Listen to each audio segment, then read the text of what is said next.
Hello friends, welcome to the new video of market investors. दोस्तों, जैसा कि आप सभी लोगों को पता है, हमने एक पोर्टफोलियो रिव्यू का एक नई सीरीज स्टार्ट करी, जिसमें आप सभी लोग जो अपने फ्यूचर के लिए लॉन्ग टर्म के लिए स्टॉक होल्ड कर रहे हो, जो मान लो अपने बच्चों के लिए, अपने न्यू कार के लिए, होम के लिए, है ना, कई सारे सपने होते हैं, उनके लिए अगर आप अपना पोर्टफोलियो बना रहे हैं तो कोई कुछ स्टॉक ऐसे होते हैं जिनमें आपको मालूम नहीं होता कि किन को होल्ड करें और कौन से ना होल्ड करें। तो वही हमने एक नई वीडियो सीरीज स्टार्ट करी है। तो हमारे एक व्यूअर हैं जिन्होंने हमें सेंड किया अपना पोर्टफोलियो और कहा है कि सर हमारे पोर्टफोलियो का रिव्यू करिए। अगर आपको भी अपना पोर्टफोलियो का रिव्यू करवाना है तो इस वीडियो के डिस्क्रिप्शन में मेल आईडी और व्हाट्सएप नंबर दिया हुआ है। उसमें क्या करना है, आपको अपने बारे में थोड़ा लिखना है और अपने पोर्टफोलियो का स्क्रीनशॉट भेजना है, जो जो स्टॉक आप होल्ड कर रहे हो। तो हमारे एक व्यूअर है, मैं बता देता हूँ। तो हमारे एक व्यूअर है, निशा मैम है, इन्होंने अपने बारे में बताया है। ये काफ़ी लंबे समय से हमें फॉलो कर रहे हैं, 1 साल से ऊपर से। और अगर देखें तो ये हमारे दूसरे चैनल से जुड़े हैं, मार्केट ट्रेडर से। इन्होंने बताया है इसमें स्विंग ट्रेडिंग के लिए और लॉन्ग टर्म के लिए कौन से स्टॉक इनको होल्ड करने चाहिए। इन्होंने पूछा है, सर हमें बताइए, अभी मैं फिलहाल अभी करंटली लॉस में हूँ। तो देख लेते हैं इनके पोर्टफोलियो में कौन कौन से वो स्टॉक्स हैं। तो करंटली अगर हम देखते हैं तो निशा मैम ने टोटल जो अमाउंट जो इन्वेस्टेड किया 15,86,000, और इनका जो करंट वैल्यू चल रही है 14,80,000। तो अभी ज़्यादा तो नहीं, करीब करीब 1,07,000 के ये लॉस में चल रहे हैं। लेकिन जिस हिसाब से इन्होंने अमाउंट इन्वेस्टमेंट किया हुआ है, उस हिसाब से मैं कहूँगा इनका जो लॉस है वो काफ़ी काफ़ी कम है, जिस हिसाब से इन्होंने अमाउंट इन्वेस्टमेंट कर रखा है। क्योंकि मैं देखता हूँ 3 लाख 4 लाख के पोर्टफोलियो वाले भी 1-1 लाख के लॉस में बैठे रहते हैं। तो उस हिसाब से तो काफ़ी सही है। अब स्टॉक्स कौन कौन से वो चेक कर लेते हैं। तो देखते हैं, फर्स्ट जो इनका पिक है वो है एशियन पेंट। एशियन पेंट में क्या इन्होंने कर रखा है, 102 क्वांटिटी अगर आप देखोगे यहाँ पर, तो 102 क्वांटिटी यहाँ पर ये होल्ड कर रहे हैं। और अगर हम देखें तो करंटली इनका जो पोर्टफोलियो है वो 1% से यहाँ पर आपको दिखाई पड़ेगा। अगर हम देखें एशियन पेंट के थोड़ा सा पुट पी रेशो के बारे में, पी रेशो क्या होता है, प्राइस टू अर्निंग रेशो। यानी कि कंपनी अगर 1 रुपये कमा रही है तो आप उस 1 रुपये को उनको कितना रुपये पे कर रहे हो उस कंपनी को खरीदने के लिए। अगर आपको डिटेल्स वीडियो चाहिए तो आप मुझे बता देना कमेंट बॉक्स में। P ratio, price to earning ratio पर मैं डिटेल वीडियो बनाऊंगा। ओके, तो अगर देखें 3 साल का रिकॉर्ड हम हर कंपनी का उठा के देखने वाले हैं। एशियन पेंट 2020 में रेवेन्यू का मतलब क्या होता है, कंपनी कितना कमा रही है। कमाने की बात अलग होती है और बचाने की बात अलग होती है। तो कमाने की अगर बात करें तो एशियन पेंट 2020 में कमा रही थी करीब 20,500 करोड़। 21 में कमा रही थी 20,000 करोड़, थोड़ा 22,000 करोड़। यहाँ पर काफ़ी अच्छा खासा ग्रोथ देखने को मिला। और 2022 की अगर हम बात करें तो कंपनी यहाँ पर कमा रही थी 29,000 करोड़। सीधा सीधा 8,000 करोड़ का जंप हमें देखने को मिला। तो ये तो रेवेन्यू की बात हुई कि कंपनी इतना कमा रही थी, बचा कितना रही थी, गले में कितना आ रहा था। वो कैसे होता है, मान लो इनको टैक्सेस देने, दुनिया भर की इनकी लाइबिलिटीज़ होती हैं, तो उस सब को पे करने के बाद कंपनी कितना बचा रही थी देख लेते हैं। 2021 में कंपनी कमा रही थी 3139 यानी कि 3139 करोड़, 3100 करोड़, जो कि 2022 में कमा रही है 3,030 करोड़ यानी कि 3,000 करोड़। तो थोड़ा डेंट हमें कंपनी में देखने को मिल रहा है ग्रोथ में, प्रॉफिट ग्रोथ में। बट ठीक है, अच्छी कंपनी है। अगर थोड़ा और नीचे आता है तो आप इसको ज़रूर होल्ड कर सकते हो। जो नेक्स्ट पिक है इनकी वो है HDFC बैंक। HDFC बैंक में अगर हम देखें तो इनकी कुल जो टोटल क्वांटिटी होल्ड है वो है 96 क्वांटिटी इन्होंने होल्ड कर रखी है। अब मुझे ऐसा लगता है, पता नहीं, मेरा पर्सनली मानना है, इन्होंने बहुत हाई प्राइस पे इसको बाय कर लिया है। थोड़ा सा इसकी फंडामेंटल की बात कर लेते हैं। HDFC बैंक का पुट रेशो है, पी रेशो जिसको हम कहते हैं, 21 का, और सेक्टर का पी भी 21 का है। बढ़िया कंपनी मिल रही है, कोई हाई वैल्यूएशन पे नहीं है। फंडामेंटल के हिसाब से बात करें अगर तो 2020 की बात करें तो कंपनी यहाँ पर रेवेन्यू जनरेट कर रही थी 1,47,000 करोड़ का, जो कि 2020 में बढ़कर हो चुका है 1,67,000 करोड़ का। डेफिनेटली काफ़ी अच्छा खासा रेवेन्यू में हमें ग्रोथ देखने को मिला है। बात करते हैं प्रॉफिट की, पैट हम जिसको कहते हैं, प्रॉफिट आफ्टर टैक्स, कितना बचा रही है। तो 2021 में कंपनी बचा रही थी 31,000 करोड़, जो कि बढ़कर हो चुका है 2022 में 38,000 करोड़। तो कंपनी फिलहाल अभी 38,000 करोड़ का प्रॉफिट कर रही है, जो कि बहुत अच्छी बात है। थोड़ा नीचे आता है तो आप इसको होल्ड कर सकते हो, या आप इसको सेल आउट करके अगर नीचे के प्राइस पे मिलता है तो आप इसको और ख़रीद सकते हो। नेक्स्ट जो इनका स्टॉक है वो है प्रेस्टीज में इन्होंने क्या किया हुआ है जरा मैं देख लेता हूँ। 45 क्वांटिटी इन्होंने होल्ड करके रखी हुई है प्रेस्टीज स्टेज। अब इसका पी रेशो देखते हैं, 16 का पी रेशो है कंपनी का, सेक्टर का पी है 51 का। डेफिनेटली अगर सेक्टर के पी हम देखें, कंपनी इन्होंने बहुत ही अच्छे वैल्यूएशन पे खरीदी है। टेक्निकल्स के हिसाब से देखते हैं, पहले तो फंडामेंटल की बात करेंगे। 2020 में कंपनी जो है रेवेन्यू जनरेट कर रही थी 8200 करोड़ का, यानी कि 8200 करोड़ का, जो कि घटकर हो चुका है 2022 में 7400 करोड़ का। थोड़ा शॉकिंग है डेफिनेटली, 8200 करोड़ से घटकर हो चुका है 7400 crore revenue. PAT, profit after tax, कितना कमा रही है कंपनी? 2021 में कंपनी कमा रही थी 1456 करोड़, 2022 में कमा रही है 1150 करोड़। तो डेफिनेटली कंपनी के प्रॉफिट में भी और रेवेन्यू में दोनों में डेंट देखने को मिल रहा है। फ्यूचर में क्या प्लान्स है वो नहीं मालूम, लेकिन करंटली कंपनी अभी थोड़ा सा यहाँ पर हमें लॉस में दिखाई पड़ रही है, रेवेन्यू में डिक्रीज हुआ है। तो अगर आपको ये और नीचे के भाव पे मिले तो तब खरीदेगा, अभी आप यहाँ से अगर निकलोगे भी तो कोई बुरा नहीं है। अब इनके जो और स्टॉक हैं वो देख लेते हैं। दोस्तों बात कर लेते हैं इनके जो और स्टॉक हैं, तो इनका जो नेक्स्ट स्टॉक है वो है IOC, Indian oil corporation. Total अगर इनकी क्वांटिटी हम देखेंगे तो ये होल्ड कर रहे हैं 193 क्वांटिटी। इनका जो पोर्टफोलियो अभी डाउन है -8% आईओसी में। अब देखो इनका बाइंग प्राइस है 77 का, और स्टॉक अभी करंटली ट्रेड कर रहा है 70 के अराउंड, 71 या 70 के अराउंड। अब थोड़ा इसके फंडामेंटल्स की अगर हम बात करें, टेक्निकल्स तो मुझे बहुत ही खराब दिखाई पड़ रहे हैं। चार्ट पे मैं बात कर रहा हूँ क्योंकि साथ ही साथ मैं दूसरे अपने सिस्टम पे चार्ट भी देख रहा हूँ, एक सिस्टम पे मैं फंडामेंटल चेक कर रहा हूँ। यहाँ पर जस्ट मैं वीडियो रिकॉर्ड कर रहा हूँ ताकि सारी चीज़ें तो एक साथ आपको मैं नहीं दिखा सकता, ये भी आप भी समझते हो। तो एक साइड में सारे चार्ट्स देख रहा हूँ, एक साइड में इनके फंडामेंटल्स चेक कर रहा हूँ। तो आईओसी का पुट रेशो, पी रेशो देखिए 4 का है, सेक्टर का 13, वैल्यूएशन तो ठीक है। कंपनी अगर 2020 में देखें रेवेन्यू जनरेट कर रही थी 4,87,000 करोड़ का, जो कि बढ़कर हो चुका है 22 में 5,93,000 करोड़ का, यानी कि 1 लाख करोड़ का जंप देखने को मिला है, रेवेन्यू में ग्रोथ हुई है। बचा कितना रही है, प्रॉफिट कितना, कंपनी गले में कितना पैसा लेके आ रही है? तो 2021 में कंपनी कमा रही थी 21,000 करोड़, जो कि 2022 में बढ़कर हो चुका है आपका करीबन 25,000 करोड़। तो यहाँ पर भी हमें काफ़ी अच्छा खासा एक ग्रोथ देखने को मिल रहा है। चार्ट की बात करें, चार्ट बहुत ख़राब दिखाई पड़ रहे हैं, बट अभी ये एक्यूमुलेशन जोन है, यहाँ पर अगर आप इसको और एक्यूमुलेट करोगे तो आपके लिए ज़्यादा अच्छा रहेगा। जो नेक्स्ट पिक इनकी है वो है रेणुका शुगर। अब जरा थोड़ा सा बहुत इंपॉर्टेंट चीज़ मैं आपको बताने वाला हूँ। इनका जो नेक्स्ट स्टॉक है रेणुका शुगर, देखोगे तो 343 क्वांटिटी इन्होंने होल्ड करके रखी हुई है। इनका जो पोर्टफोलियो 7% से डाउन है, बाइंग है इनकी 51 की, करंट प्राइस 47 का चल रहा है। अगर मैं इसकी चार्ट की बात करूँ, चार्ट कैसा इसका दिखाई पड़ रहा है, तो टेक्निकल्स की बात करें, चार्ट भी कुछ ज़्यादा खास इस स्टॉक का दिखाई नहीं पड़ रहा है अगर मैं देखूं। और हाँ, मोस्ट इंपॉर्टेंट इसके फंडामेंटल्स की हम बात कर लेते हैं। तो रेणुका शुगर का अगर हम 2020 की बात करें, 2020 में कितना ये रेवेन्यू जनरेट करी थी, तो 7700 करोड़ का, यानी 7700 करोड़ का, जो कि घटकर हो चुका है 2022 में 6500 करोड़ का। काफ़ी बड़ा डेंट कंपनी में देखने को मिल रहा है। अब ये तो रेवेन्यू हो गया, कमा रही है, बचा कितना रही, गले में कितना आ रहा है? तो यहाँ पर जो है अगर आप देखोगे 2021 में कंपनी का लॉस था 114 करोड़, जो कि बढ़कर हो चुका है 138 करोड़। तो कंपनी और ज़्यादा लॉस में जा रही है। अभी हम फंडामेंटल्स की बात कर रहे हैं, और चार्ट की बात करें तो चार्ट भी कुछ खास देखने को नहीं मिल रहा। तो मेरी ये सजेशन होगा कि अगर थोड़ा ऊपर का भाव मिलता है तो आप इससे एग्जिट करके किसी अच्छे स्टॉक में एंटर कर सकते हैं, अगर लॉन्ग टर्म की बात है तो।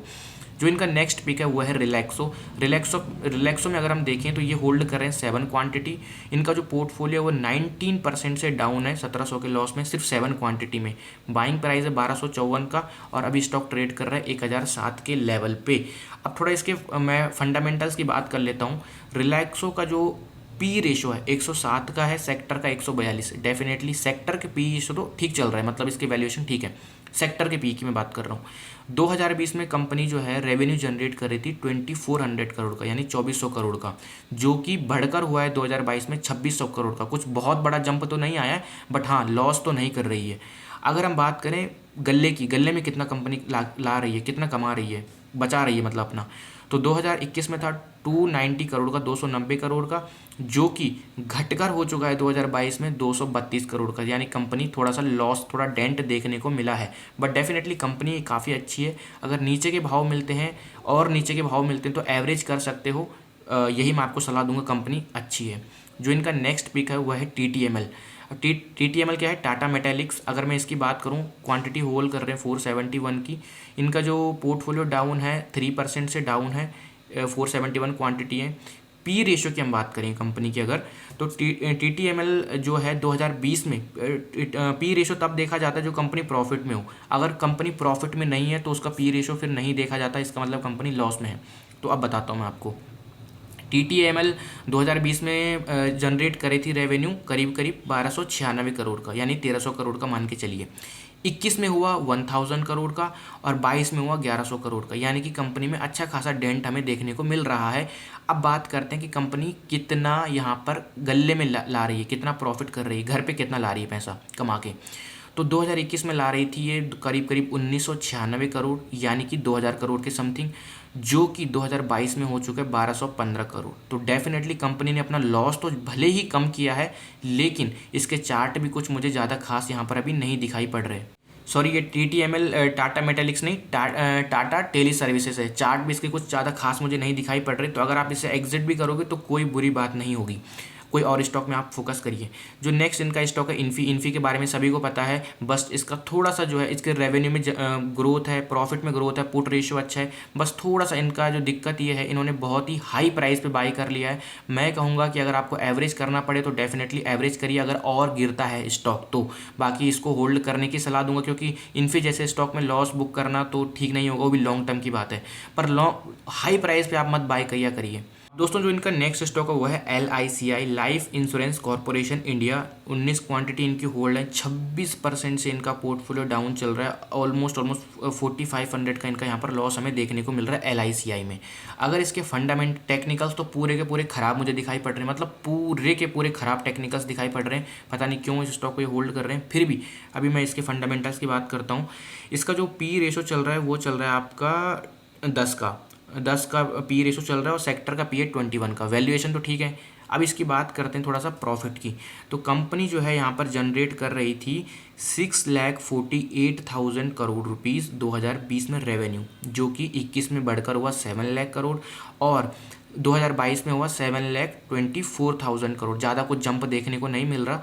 लेकिन अगर हम बात करें इसके नेट इनकम की, कंपनी कमा कितना रही है, तो वो देखें 2021 में कंपनी करीब करीब कमा रही थी यहाँ पर 29, मतलब कि 3,000 करोड़, और 2022 में बढ़कर हो चुका है 4,100 करोड़। यानी कंपनी प्रॉफिट में तो है लॉन्ग टर्म के लिए की बात करें, लेकिन इसके टेक्निकल चार्ट मुझे बहुत ही ज़्यादा ख़राब दिखाई पड़ रहे हैं। मैं चार्ट भी देख रहा हूँ दूसरे सिस्टम पे, तो चार्ट इसके अच्छे नहीं है। अगर आपको लंबे समय के लिए होल्ड करना है तो आप थोड़ा और एवरेज कर सकते हैं, लेकिन इस बाइंग प्राइस पे एवरेज बिल्कुल मत करना, और गिरेगा तब। अभी तो इसको ना ही होल्ड करने की सलाह है, ना ही इसको एवरेज करने की सलाह है। नेक्स्ट पिक है विश्वराज शुगर।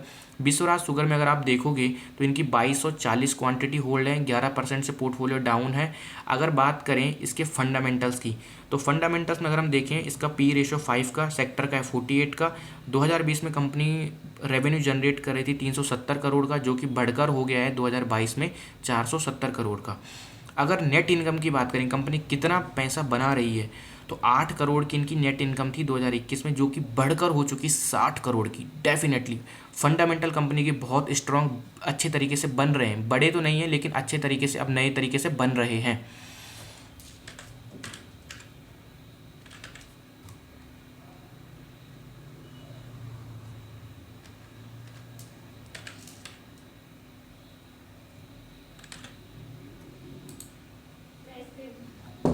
हाँ, खैर अभी नहीं।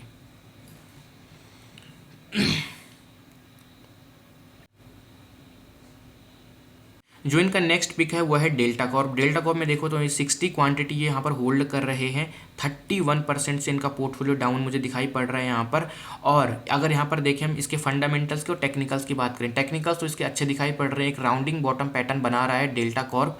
अगर हम इसके फंडामेंटल्स की बात करें तो 84 का P रेशियो है, सेक्टर का P है 142 का। अगर हम देखें तो सेक्टर के P से तो काफ़ी अच्छे वैल्यूएशन पे है। रेवेन्यू की बात करें, कितना कमा रही थी कंपनी, 2020 में कमा रही थी 807 करोड़, घटकर हो चुका है 2022 में 654 करोड़। तो डेंट हमें देखने को मिल रहा है।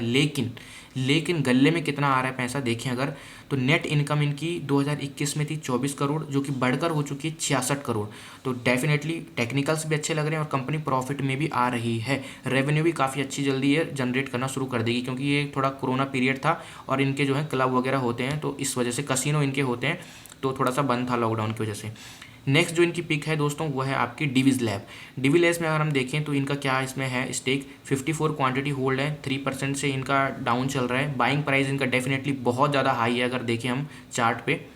दोस्तों इनकी जो नेक्स्ट कंपनी है वो है डिवीज लैब। डिवीज लैब में देख लेते हैं क्या स्टेक है इनका। 54 क्वांटिटी इनकी होल्ड है, 3% से इनका पोर्टफोलियो डाउन चल रहा है, अराउंड 8000 के लॉस में। डेफिनेटली इनका जो बाइंग प्राइस है वो काफ़ी हाई है, अभी 3500 के प्राइस पे चल रहा है, 3600 के प्राइस पे चल रहा है।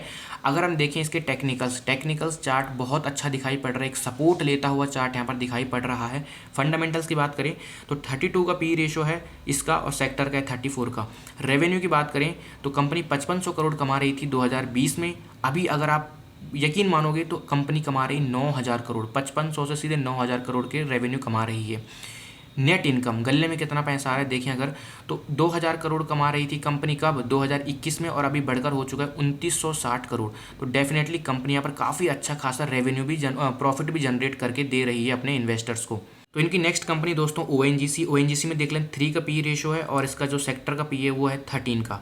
अगर इसकी हम बात करें रेवेन्यू की तो 4 लाख करोड़ कंपनी कमा रही थी 2020 में, जो कि बढ़कर हो चुका है 5 लाख करोड़ 2022 में।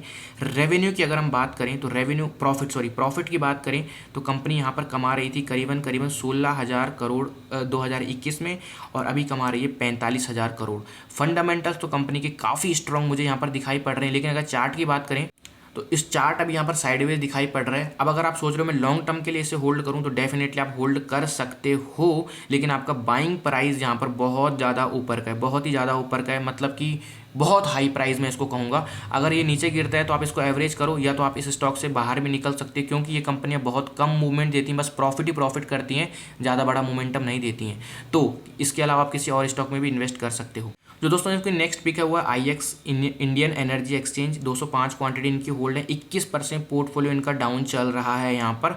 अगर देखें इनका बाइंग प्राइस, अगेन वही बात हो गई, बहुत ज़्यादा इन्होंने प्रॉब्लम ये कर, स्टॉक इनके अच्छे हैं, सारे के सारे स्टॉक अच्छे हैं, कोई बुरा नहीं है, बस एक दो हैं, लेकिन इनकी बाइंग प्राइस बहुत हाई है। अगर इसके फंडामेंटल्स की बात करें IEX के 45 का पी रेशो हाई वैल्यूएशन पे चल रहा है, सेक्टर का 30 का पी रेशो है।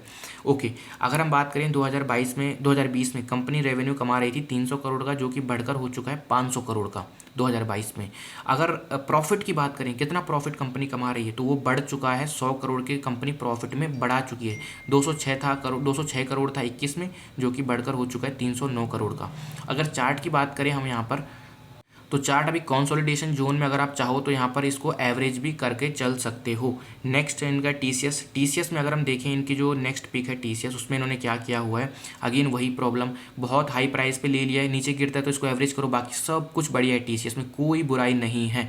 अगर आप इसको एवरेज करोगे तो आपके लिए ही बेनिफिशियल होगा। नेक्स्ट पिक है ऑन मोबाइल ग्लोबल। वीडियो बहुत लंबी बन गई है दोस्तों, अगर आप चाहते हो लंबी वीडियोस बने तो बताना कमेंट बॉक्स में। 245 क्वांटिटी इनकी होल्ड है, 24% से पोर्टफोलियो डाउन है।